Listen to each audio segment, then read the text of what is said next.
Welcome to Connecting Greeks, a streaming comedy show and podcast designed to explore and enhance Greek culture around the world. Join hosts Angelo, Adi, and Foti as they bring you fun and interesting guests from all walks of Greek life. Grab a cafedaki and join us. Hey everyone, welcome to the Connecting Greeks podcast. I am Ari, and I have my two co-hosts with me, but I just want to say very quickly, we have an amazing episode today. This is somebody that I've been reading about for a long time. Some of the stuff I read about him was just beyond my belief. I thought it was somewhat made up, and then I saw him on TV, and I saw a whole bunch of stuff. An unbelievable guy. The closest thing I think I will ever get to interviewing like a superhero, I think this is it right here. So before we get to him, let me introduce my co-host, Foti Stamos. Hi, Foti. How are you? Yeah, so Ari, I'm doing great. And to your point, I'm going to second the excitement with our guest. And also, just from reading all the accomplishments, I've been exhausted from just what I've read. It's an honor to have our guest tonight. And, you know, we're talking about superhuman. So before we get to our guest, the other superhuman in the room, Angelo Tsarouchas, everyone. Hello, Angelo. Or as I'm referred to today as Zoom user.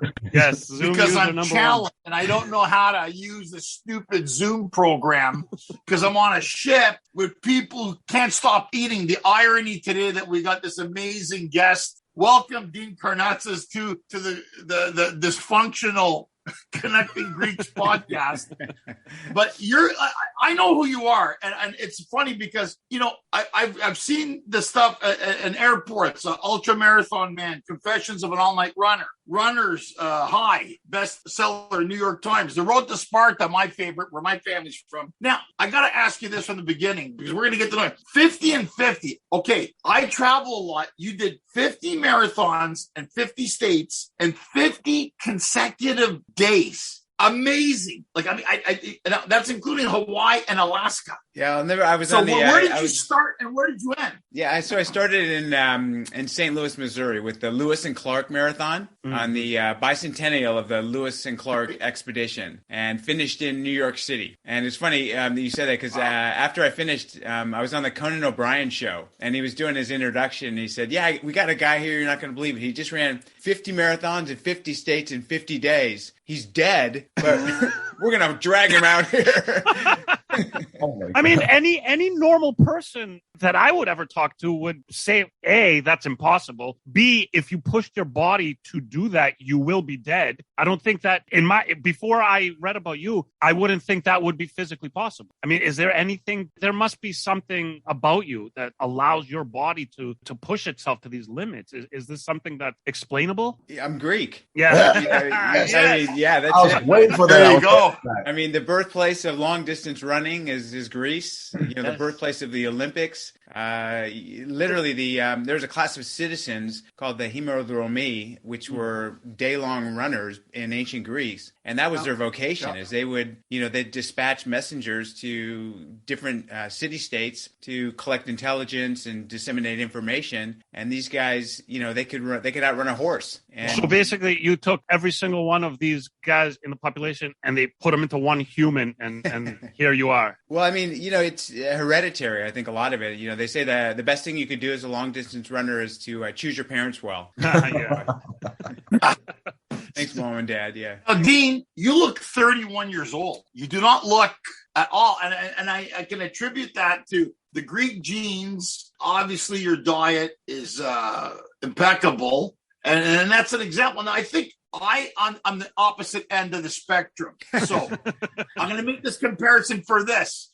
At one point, I almost weighed 500 pounds. All right. And what I realized was this is wrong. So what I did, I cut out sugar and bread. And now I'm down to 300. I dropped a human being. I think it was somebody living inside me that left. And now I keep doing that. And the thing is that, you know, being a road comic, a lot of times what I have a problem with is making the right choices, because you end up in airports and hotels and you can't find the nutrition you're looking for. When you were doing the 50 and 50, did you have something? What was the regimen? what was your diet like in order to sustain? Because you have to eat so much food to be able to do that, right? I mean, what was it? Yeah, I had to eat about 7,000 to 10,000 calories a day just to not lose weight. Right. Wow. So I was eating a lot, Wow. and I had my family along, and they were trying to cook as much as they could, my mom and dad, because I like eating real food, so they tried to cook as much as they could, but I wanted to try the food as well. Part of seeing America is trying all the different foods across America. So I indulged, but I could indulge because, like I said, I was burning so many calories. It didn't really matter what I was eating. It was gonna all get used as energy anyway. It's still I still like over and over just go through this process, and it still just amazes me how I watched the Flash, the Justice League, whatever, one of the superhero movies, and the Flash is in it. So he's like super fast and he runs long distances, and he's always eating. And that's like exactly when you were just describing. I was like, somebody who could do this, you always have to be consuming and burning and just keeping yourself. What happens if you don't have like a good meal? Does it like slow you down, or do you get tired, or how does that work for you? Yeah, I definitely feel it. I mean, my body is pretty attuned to what's going in it because I rely on my body, and I have a pretty good relationship with it. So if I have with me when I travel, if there's not the right foods available, I don't eat. I rather just fast than eat airport food or whatever. So I try to take food with me when I can, but I'm really regimented. Like, I become really regimented in what I eat just because I feel so crappy if I eat something bad. Yeah, I could imagine. Is there any? Yeah. I like. Sorry, I just wanted to add to that. That's the key. Is if I don't like the food that I want, I fast. And that's a lot of people say, "Oh, I couldn't find fruits and vegetables, so I had a Hershey bar." No, that doesn't work. You know what I'm saying? I didn't mean to cut you off, Ari, but just no. I was just going to. Yeah, no, I hear people say they're on a seafood diet. They see food and they eat it. Right, exactly. Eat it, yeah, exactly. So I was just gonna ask you, Dean, is there? So you're attuned with your body. Is there any food or food group or kind of genre of food that is best for you, especially when you're running? Or is it just, lots of carbs, lots of... Well, I mean, I'll digress a bit. I haven't always been such a healthy eater. In fact, in my first book, I'll Never Live Down the Story of one time I was running this 200-mile race. It was a 12-person relay race, and I don't have 11 friends, so I was just running the 200 miles by myself. And I got stuck in the middle of nowhere out in the middle of the night on this backcountry road, and I didn't have there was no food around, so I had a credit card and a cell phone, and I ordered a pizza delivered to me as I was running. Heard this. Oh my gosh. Yeah. That's hilarious. I just rolled into this big Italian burrito as I was running. I ate the whole thing. People say, how did you eat a whole pizza while you were running? But it's not like I was sprinting. I mean, I ran for 45 hours straight. So you get hungry when you're, when you're running for 45 hours. Yeah. But nowadays, I say if I can't pick it from a tree or dig it from the earth or catch it with my hands, I don't eat it. Oh. So I pretty much follow like a traditional Mediterranean diet. I mean, we can turn the clock back to ancient Greece. It's kind of the diet. I don't need any bread. I don't need any nothing refined. Nothing that's processed in a machine. All real food. And do you find that that's a tough, especially in America? I mean, I could say for other places, but definitely in America, that's tough to do. I mean, you go to the grocery store, and unless you're really looking like really well, just grabbing any item, you're going to find so much refinement, so many preservatives, so much just junk in there. And it's like, it's so hard to eat well, and it's frustrating. So somebody like you, I could imagine, you have to be pretty well versed in everything that you're going to eat, because otherwise it's tough to do. It's kind of a pain in the ass because, I go to the produce section all the time because I'm eating all this, fruits and vegetables kind of thing. And, that stuff doesn't last. It doesn't keep for very long. It's not like a, box of cereal where 4 years later you can pull it out and eat it. A Twinkie. Yeah. Yeah. But it's, when I go to Greece, I'm just in my element because, I mean, we could go on and on about when I go to Greece, but it's tougher here in America for sure. Well, Costa, speaking of Greece, why don't you tell us a little bit about your upbringing as a Greek American, where you grew up, and maybe your experiences as a Greek American with food at home, and what possibly led you to what you're doing today. Yeah, I grew up in Southern California. I was born in LA, and we went to St. Sophia. I don't know if you guys know St. Sophia. That's my church. Yeah, I think, Angela. Yeah, and I went to Greek school. I went through, I was in Goya. I was pretty much raised Greek. And then when I was 15, I moved to Australia. I was a foreign exchange student, and I got the funniest call from a person that was crying, saying she had to meet me. And I thought, who is this person? Well, it was my great aunt, my grandfather Gus. My namesake. He came to America and lost touch with his family, and his sister had been trying to find him her whole life. She moved to Alexandria, and then with when NASA took over Egypt, they were forced to flee to Australia. So she saw my name in the newspaper, and she recognized me and said, I have to meet this guy. And so I met my family, all my relatives in Australia, and that was quite amazing. Yeah. What an experience. What was it like? Are both your parents Greek? Yeah. Oh, yeah. My parents are 100% Greek. My dad is from the Peloponnese, and my mom is from Ikaria. Ikaria. The island where they live. The Blue Zone. Okay. That explains it right there. Right there. I was going to ask this question after 40. Now, 60 Minutes did a thing on Ikaria. The per capita, the most amount of centurions that live in the world come from there. So you got those genes from Ikaria, from mom, and you got that Spartan blood in you too. So you're like the poster boy for like either Leonidas or Alexander the Great. You got both of those things coming together. But it's true because you know, Dean, when they say Mediterranean diet, and that became famous in America, and Greek yogurt, and Ikaria, it's Tuesday. So to them, all the bread and all the stuff that they do, and I've had this conversation. I find when I go to Greece, if I go down to the Horia and we're eating a little more, yet I'm walking more and I'm not putting on weight. And, we know the silent killer is sugar, because they put it in everything. Now, absolutely everything. And it's a real problem because it's addictive. Mm-hmm. And I found in Greece is that and that's what I was going to ask you. Like, it's a weird thing. Greeks drink more, smoke more, yet live longer than anybody else in Europe. It's the truth.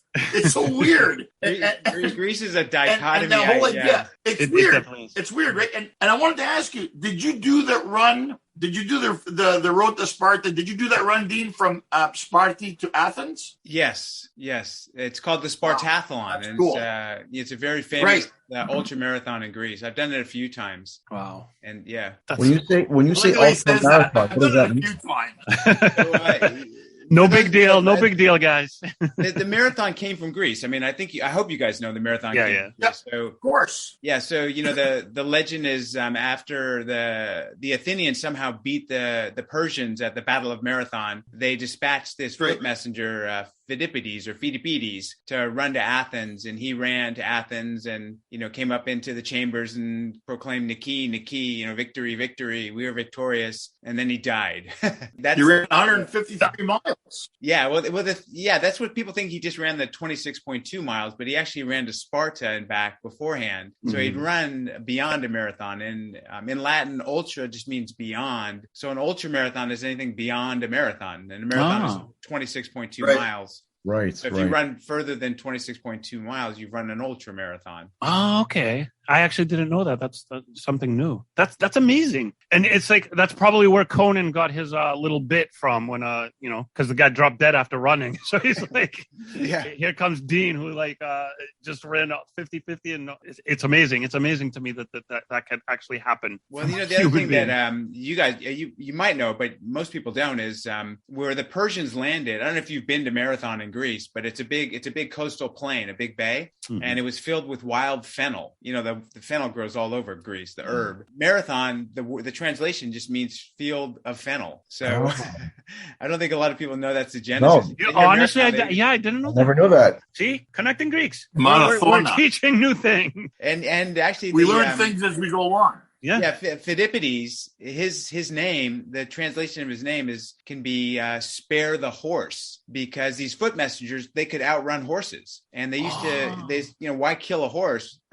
Just spare the horse. Send this guy who can run there, and he'll be fine. Yeah, that's so cool. That's new. I really didn't know that. I thought I knew pretty much everything there was to. It's these little Greek fun facts that I love. Well, the reason you don't know it, Ari, is because you don't run 150 any Greek. miles. If you're a Greek, I think you ought to read this book, and it'll make you proud. And not only will you learn a lot, but it'll make you proud to be Greek. We're ordering a copy right now. Yeah. I'm going to get the book. I'm going to get that book. I want to get it for sure. I'd heard about it. Now, Dean, I wanted to ask you, because I know that you've written a lot of books. And it sounds like to me that when you write something, you experience it first. Is that how you write? Is that kind of your method and what you're doing? Yeah, I think, my books I've sold millions of copies of my books, and they're not what you would expect. Like, the most frequent response I get from someone who reads one of my books is like, wow, like that was actually good. Like, they were expecting like a typical sports memoir. Do people think like it's going to be a book about running, like technical running book? And it's like, okay, what am I, a physical therapist or something? Like, why do I care? No, it's actually a good story. It's Homeric. I mean, that's what I try to fashion my writing after Homer. There's stories about epics, and most of them are these, races and, running across Uzbekistan in the middle of summer, or running across Death Valley, or running a marathon to the South Pole. But they're gritty as well. I mean, I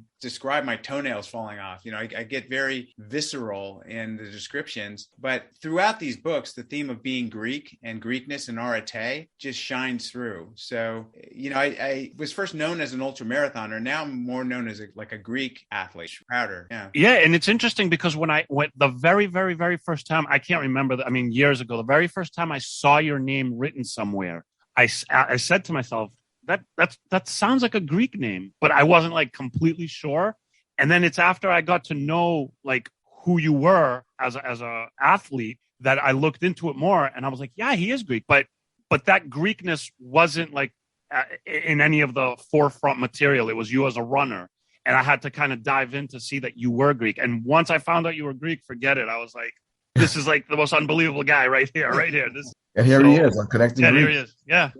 And I want to ask you about Greece, but I have deep relationships with Greece, and I'm part of an event called the Navarino Challenge. That this will be our 10th annual year. So I work with a couple businesses in Greece to support them and try to help them grow. And it's been just like the most fulfilling thing of my life.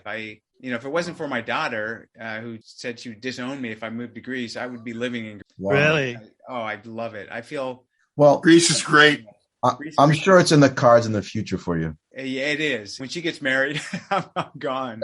I was going to say, is she on the younger side? How old is she? She's in her mid-20s, but we have a really, really close relationship. And I try. She's been to Greece. She loves Greece, but she's like, Dad, I was born in the U.S. Like my whole life. My whole has life her whole here. thing here. Yeah. So yeah, it makes sense. But yeah, I would never write it out. I always say at some point I want to get over there. If I compare, I love the U.S. Obviously, born and raised, and there's so many good qualities, but nothing compares. Nothing. I think Ari Costa might need a water boy in Greece. Yeah. I'm there. I wouldn't be able to keep up with him in any way, shape, or form. Yeah. Unless the Ultramarathon was like a Netflix binge, then maybe I could compete with you. We'll raise goats in the hills. Yeah. That's funny. That is so. Hey, Dean, I got to ask you. I want to ask you, and you've done a lot. You've done a lot of marathons. What's the weirdest thing that happened? You ever animals chase you or something weird happen? There's got to be some great weirdness. What about anything ever happened while you're running? We could spend a whole podcast on weirdness, but yeah. I remember one time I was on a national radio show when I was running across America. One time I ran from LA to New York, and in the middle of the interview, and I'm live and I'm running with my phone. And I get attacked by a dog. Oh man! Oh wow! I'm trying to like keep a straight face and conduct this interview. And the guy's like, "What's that noise in the background?" I'm like, "Well, there's a dog that's trying to bite my leg right now." Oh my god! I can only imagine things that happen. There's so much. There's so many factors if you're running through all these different places. And one thing I was always interested in knowing, like, you run through like deserts, like heat. Hot, no like water, like how does your body kind of what do you feel when you're doing this? Do you feel like what I would feel if I was running through the desert and I just would not? You would die. That's a dumb question. But is it like, do you get like super thirsty, or does your body just acclimate and you just keep going? I can't process what goes on with you and somebody like you? I think the range of human abilities is really diverse. I don't think in other species you see like some animals being able to go so much further than others, but ultramarathoner, your whole body changes. Your heart grows stronger. You become more vascular, so you get blood. You get heat acclimatization. Your body just changes in ways. And yeah, when I'm running across, Death Valley, or I've run across the Sahara, when it's 120 degrees out, it's hot. But I can tolerate it, where other people would die. Would literally die. I would like, if it's hot out, I sit on the couch because I can't move. We're not even talking about running a little bit. Just like I can't move. The heat bothers me so much. And it's like, I read these stories about you. It boggles my mind. It boggles my mind that there's such a huge difference between the abilities of some people. Costa. A lot of it comes down to turning off because, it's when you start thinking about it, it's so damn intense. How am I going to live? It's overwhelming. Do you feel like you have... I turn off my mind. Like I don't listen to my mind at all. I just trust my body and go for it. Wow. I was going to say, do you feel like you have like the mind over matter type of thing? If you think about it too much, it'll cause your body to like start getting tired or whatever. But if mind over matter, I can do this. It's not a problem. I'm not tired. I can do this. There's a pretty famous race here on the West Coast, and it's called the Western States 100-mile endurance run. And they say that you run the first 50 miles with your legs and the next 50 miles with your... Oh, wow. And I think that's very true. Yeah. I can see that. Costa, how old were you when you first started running? I started running home from kindergarten when I was 6 years old. Yeah, literally. And we lived in Inglewood when it was safe in Inglewood to run home from kindergarten. Right. Yeah, right. Exactly. Well, when was it that it clicked that you were actually a little bit different than the normal person? Were you like still a little kid, or was it you teen years, or were you... literally my earliest recollections are running home. So I kind of related to running. And then I ran all the way until I was a freshman in high school. And we won the state championship. I quit running all day. And then I was in a bar on my 30th birthday in San Francisco, doing what most guys do on their 30th birthday. I was in there drinking with my buddies. Yeah. And at midnight, I told them I was leaving. I said, but where are you going? It's your 30th birthday. Let's have another round of tequila to celebrate. And I said, no, I'm going to go run 30 miles to celebrate instead. And they looked at me and they said, but you're not a runner. You're drunk. And I said, I am, but I'm still going to do it. So I literally walked out of a bar in San Francisco, completely inebriated. And I didn't even own running gear, but I had on these comfortable silk boxer shorts. So I'll never forget. I peeled off my pants and kind of threw them down the alleyway and just started stumbling into the night, heading south, knowing there's a city called Half Moon Bay that was 30 miles away. And I thought, just run there. Wow. And I don't know how I did it, but I ran straight through the night. I didn't sleep, and I made it 30 miles, kind of cold turkey. And then you realized that you had some ability that, the average person does not have. And then when you got there, how'd you get back home? This is before. Or you were really drunk and didn't know what you were doing, and you ended up there. I sobered up about halfway through, and I'm like, what the hell am I doing?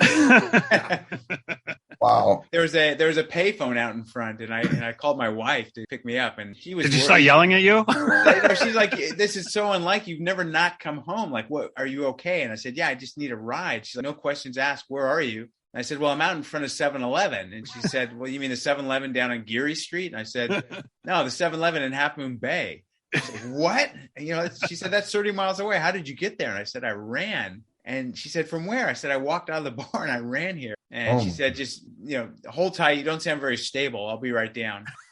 So she came and picked me up. That's amazing. That is amazing. But Dean, isn't there an individual thought process? When you were a kid, you drove your bike to your grandparents' house and you didn't tell anybody. True story? Yeah. You went. Yeah, and I think what happens, it's cultural thing. I think it's a lot of it is you had that from a kid. Is that I'm going to do something, like you got out of the bar, you went.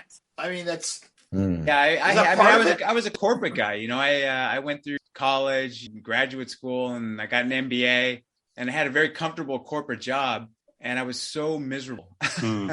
It wasn't me. Like, I was making great money, and I had stock options, a company car, everything. But I hated it. I just I couldn't get out of bed in the morning, and so I decided after that 30-mile run, I was just quit my job and become a runner. So Wow. cool. That's like literally like a movie scene right there. It's like the epiphany Well, and Ari. the music Well, they made building a up. movie about it. I was going to say, There's a couple movies about me. One is they're both kind of documentaries, but you're right. I talk a lot about my background, and between us guys, there is my book has been optioned off for a movie. Awesome. It's going to be made awesome. into a Keep theatrical. keep us Hollywood posted. movie. Yeah, definitely keep us posted on that. I mean, honestly, you're sitting here virtually right in front of us, but that is so cool. Like, I would love to see that because, again, everything I've read and Forty and Angelo, I'm sure think the same way. It's such an unbelievable story, and it's not like your dad was like an ultramarathoner that started training you when you were like 2, and like you just kind of went that path. You had a life, and it was a different path. And then you kind of had something inside you and it came out, and, it's just one of those, like, I think it makes for a good movie. It has that whole path. And yeah, honestly, I don't know how I'm still doing it. I mean, that was almost 30 years ago, and I'm still like making a career. And like, I think you'll be doing it for a while, no? Yeah. I mean, Men's Health just came out with their list of like the 50 fittest guys in America. And I'm on the list. Like, and you look at these other guys, and there's no one over 30. I mean, there's a couple guys over 30, and I'm in my 50s, and I'm somehow on this list. And no one ever says, God, this guy he's over 50. They just think I'm still this incredible athlete. So, Costa, there's hope for us, is what you're saying. I don't think so, Flippy. I don't think so. Because I said in my intro, the closest thing I'll get to interviewing a superhero is you. So if you follow any of that kind of stuff, it's like there's a group called the X-Men, right? And it's a genetic mutation that makes them leap forward in evolution. That's almost kind of something that sounds like could be happening with you. You might be like a jump in evolution where your body can do these amazing things. I mean, I don't know the science behind it, so don't like listen to what I'm saying. I'm just saying if you want to know the science behind it, there's you know who Stan Lee is? Yeah. Marvel Comics, all that. Yeah, he did a whole episode on me. It's on TV, right? It's called Superhumans. Yep. And they did a segment on me. So they came for 2 days, and they did all these tests on me, and analyzed me and sliced and diced me, took blood, took my oxygen. And is there like a kind of a gist of what they found? Is there some easy explanation, or is it some complicated kind of? No, they found that I don't produce something called lactic acid. So when you exercise, like say you're lifting weights, you're doing like dumbbell curls, and like you're lifting, and then all of a sudden you feel that burning sensation in your muscle. Yeah. You got to put the weight down. And then you just kind of rest your arm for a couple minutes, and you can pick it up again and keep doing reps. And then you start feeling that burning sensation. Yes. That's lactic acid building up. And when they had me on a treadmill, they're like, this will take about 15 minutes to get your lactic acid threshold. 2 hours later, they're like, oh, we've never seen anything like this. Like you should have lactic acid right now, but you don't. It's like seemingly you could run forever. So that is an evolutionary jump, right? They're not sure if it's genetic. They had a geneticist from Stanford look at it, and he's like, yeah, there's this sequencing in his genes that we really don't know what it means. We don't see it ever, but maybe this is it. So what you didn't know is that they took your blood, and there's like a whole race of human runners like being developed right now without anybody knowing about me. They're cloning you. Right? If we ever go to some land war and you see our soldiers just bursting through the night without getting tired, we're like, we know where they came from. It's so cool. You can make a lot of money at a bar. You can walk inside to a guy going, hey, I bet you I could run to that hill and back. And he goes, I'll take your bet. And then you've done it like 5 times, and this guy hasn't gone half the way. Oh, man. That'd be kind of interesting. It's kind of like let me ask you, because they're making movies about it, and your books have been so successful. And I know that you've, on a personal level, you've done a lot of work, especially in Greece and helping people. What other ways have you been able to take your ability and talents, Dean, and apply them for people who want to maybe strive to do better things in their life? I mean, I know you've done a lot of that stuff. Yeah, I do a lot of work with children's groups, trying to get kids to be more healthy and active. So That's been a big push of mine. There's an organization here in the U.S. called Girls on the Run that takes inner city at-risk youth girls and teaches them, self-esteem, camaraderie, and goal achievement. A 10-week running program. They finish by running a 5K. And I've been on their board for a while. It's a great organization. In Greece, when I go to Greece with the Navarino Challenge, we have a big kids race as well. So, the parents, we run a half marathon or a 10K or a 5K. And then there's a 1K kids race. And we get thousands of kids coming out, and they just love it. I can imagine. Nice. So cool. Very nice. Yeah, I think a lot of times, I always say if you build it, they will run. Kids naturally love to run. And I think the way we bring up, especially young boys, we tell them in class to sit still and pay attention. But the human nature of a young boy is go wild and not pay attention. They want to play. Yeah. So I just say, let them play. I mean, that's what kids, they run, they explore, they play. Sure. And the fitness, Absolutely. fitness is always good. It's always good to get the young kids into fitness because, we are living in a time where these kids are sitting at home playing video games. They're on their phones, they're texting, it's a lot of non-physical. And well, Ari, it's not just kids. It's adults. Yeah. It's true. We're a product of stupid iPhones and stuff. We're sitting there. I know I do it. When I grew up in Canada, we played street hockey in the street. Mm-hmm. We skate all night at the hockey rinks and stuff. And now, it's like, hey, I got no Wi-Fi. What the hell's going on? It's amazing. Yeah. So it's important. It's important that you do that because you're right. Kids love to do it. Kids want to do it, and they should be. And it's organizations like the ones that you represent that hopefully are part of like a bigger picture of getting these kids off their screens, as we say. Well, I mean, honestly, the biggest picture of kids' health is, parents ask me all the time, like, hey, little Johnny he's not active and he doesn't eat well. What should I do? And I have to ask the parent the hard question, like, well, are you active and do you eat well? Because a lot of times these kids just need a role model. Oh, true. Yeah. You're right. Mm-hmm. That's true. Right. So true. Costa, I'm going to ask a biased question. Being from Boston, I'm assuming you ran the Boston Marathon? Oh, many times. Yeah. Nice. And compared to other marathons around the country, your perception or your opinion about Boston as a marathon?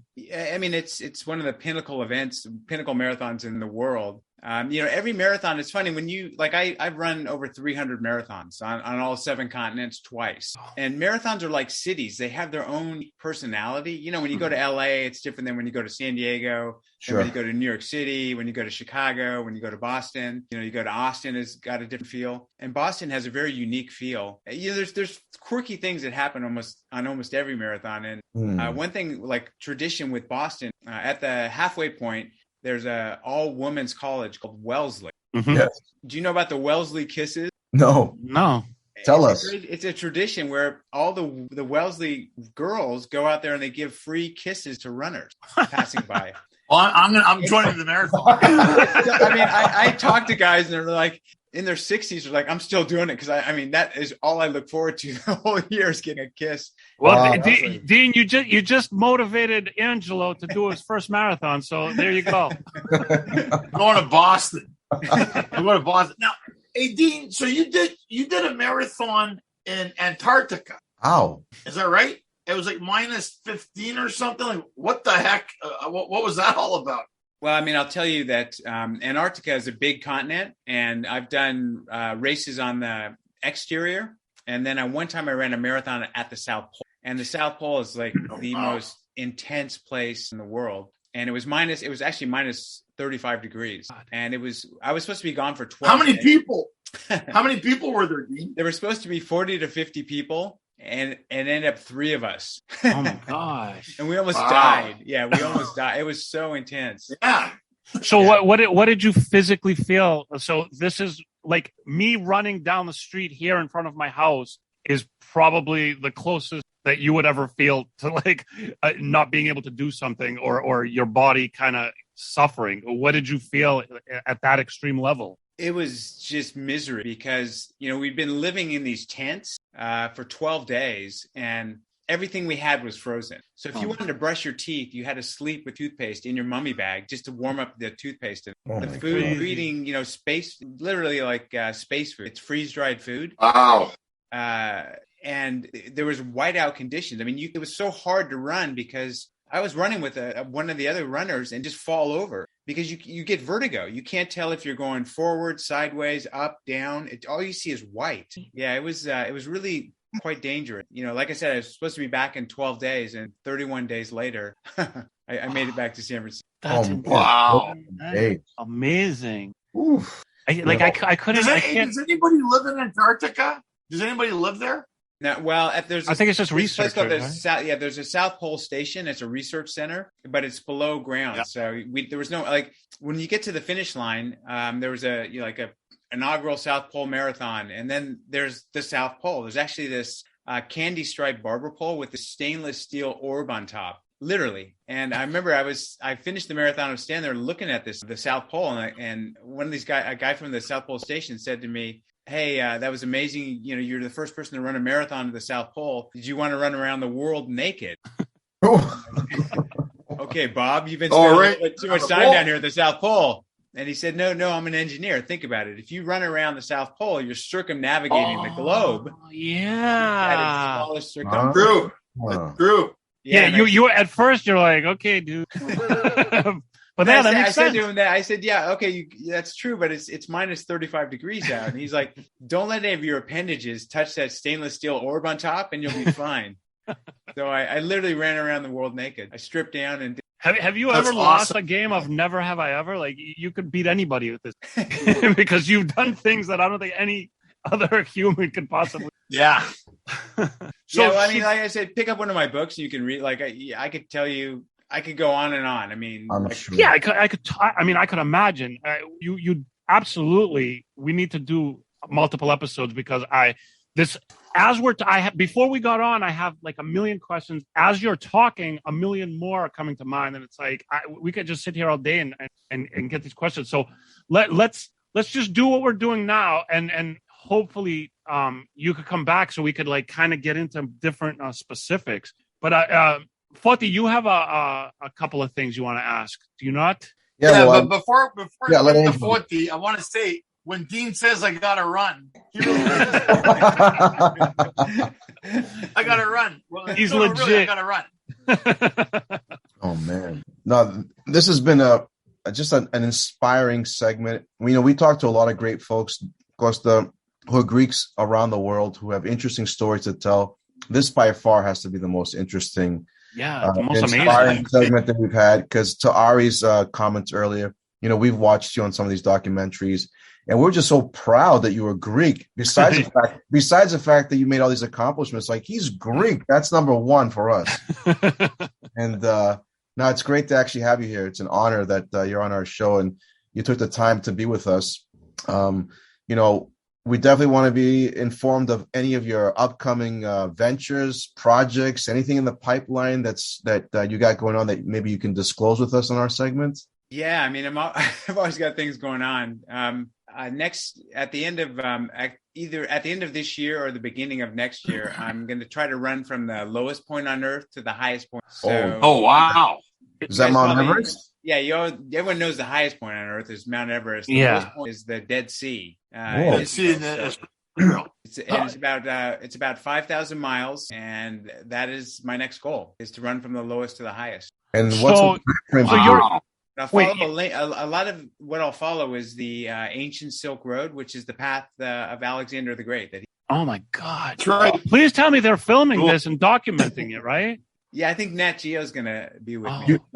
That's so cool. Ari, I think Costa needs some assistance to go with him to film. So why you act like I have even like 5 seconds I would last on any trip with Costa. We're gonna rent you a scooter. We'll get you a bike. Yeah.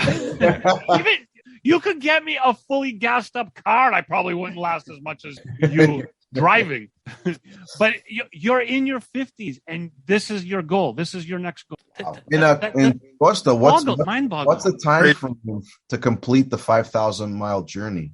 It's probably going to be about 5 months. 5 months. And I have to arrive within a certain window in May, because you only have like about a 30-day window to climb Mount Everest. I was going to say, you got to time that pretty well. Right. Time it. Right. Yeah. Can we call and check in on you when you're Yeah.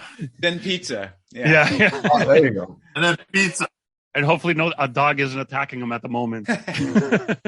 Foti, because I'm so interested in the answers that he's going to give, I want you to do your little thing, your segment.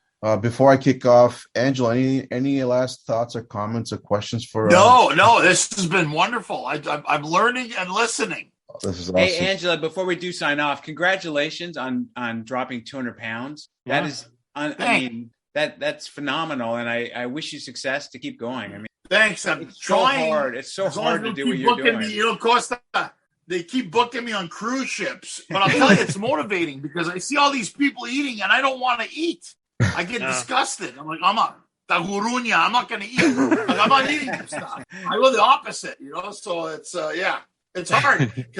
We all love food. We all love food. So especially with Greek food. Thanks. Yeah, but there's also bad habits that we could all stand to lose. Sure. Especially here in the States. So true. But to segue into your segment, Foti. Yes. This is the first question is food related. So let's So Costa, we always like to ask our guests 3 fun questions just to get to know you a little bit more as a Greek. So the first question we're going to ask you, Costa, we talked about nutrition and food, but as Costa, your favorite and least favorite Greek food? Oh, wow. I would say my favorite was my yaya's horta. Oh, baby, could do horta. I love that that's his answer because it kind of suits everything sense about you. Let me ask you real quickly, guys. On the topic of horta, real quick, I had this conversation the other day. Horta hot or horta cold? I think it depends on the if for lunch, I'd like it cold. Dinner maybe hot. Oh, there you go. Okay, that makes sense. Yeah, that came up the other day. And I was like, really? It made me think. Yeah. That's interesting. And, the food, I'm not so crazy about pork. The Greeks, especially when you get up in into the around Tripoli, Arcadia, up in the hills, they eat a lot of pork, and I've never had a really. Okay. Does that mean that you stay away from gyros or gyros? They're not all pork, are they? I would say mainly pork. Okay. Hey, Costa, did you ever go pick horta with Yaya? Did you ever get the butter knife out the side of the highway and pick it up? I did. I remember when I was a kid, she'd make us all do it. We didn't have a choice. That's awesome. That's awesome. That is the best. How come no one has a horta picking business? All the horta that's out there. I think most Americans are like, what the heck? We all grew up doing it, right? All right, excellent. Costa, second question for you. As a Greek American with both parents being Greek and growing up in a Greek household, any Greek sayings from your parents or maybe even grandparents or uncles and aunts that have stuck with you through the years that you can remember? Like, give them an example. One of my famous and favorites are, every time I left the house, it was classic. My mom always used to say, "Damate sudekatesera," whenever I left the house, especially when I took my little brother with me. I think what I remember is my uncle Leo. When he was in Chicago, every time we'd visit Leo and we'd go into a department store, he would have we'd hear on the loudspeaker eventually, paging Mr. Harry Colo. and all the Greeks in there would start cracking up, and all the Americans are like, "What's so funny about that?" That's awesome. That's awesome. That is classic. You gotta do more of that these days. I know. And the last question we're going to ask you, Costa, is that as Greeks, we're very passionate people, and also very dramatic, and superstition is part of our culture. Do you live by any superstition that you want to share with us? And maybe that's not even his Greek side. Maybe that's because he's an athlete, and a lot of athletes. So is it either or? Yeah. Yeah, I really don't have any. I mean, I've heard so much. When I was running, I ran 10 marathons in 10 days in Greece just this past October to commemorate the bicentennial Greek independence. Oh, yeah. Wow. And we saw a black cat come in front of me, and one of the runners grabbed my shirt, which was red, and started rubbing my shirt. I'm like, "What are you doing?" And he said, if you rub a patch of red clothing when you see a black cat, it neutralizes the bad stuff. Did that black cat cross your path? Yeah, black cat just it just ran across the street. And Dean is teaching me a few things about. I've never heard that. That was new to me as well. Yeah, I never heard of it. Well, neither did Dean until the guy started rubbing his shirt. That's Oh, awesome. wow. That's awesome. Well, thank you so much, Dean. Again, a pleasure and an honor. Thank you so much. Great having you on. So, Dean, I just want to say on behalf of all of us, thank you for taking the time. Thank you for being with us. Please, please, please come back again. Please keep us updated. Stay connected with us whenever you have time. We would love to hear about it, and we would love to, talk about it, and whatever capacity you have, include us so we could be part of this. And we want to thank you again so much for being with us. Amazing what you do. And we're going to link up a lot of your information in the notes of the videos and the podcast so people can find your books, your websites, everything about you. And thanks again. Thanks everybody out there for watching and listening. Dean Karnazes, the amazing Dean Karnazes was with us, and we want to thank him again. Thank you, Dean. Thank you, boys. Bye, Dean. Bye, guys. Take care. Strength and endurance. Take care. Thanks, Strength and Dean. endurance. Thank you. All right. Bye-bye.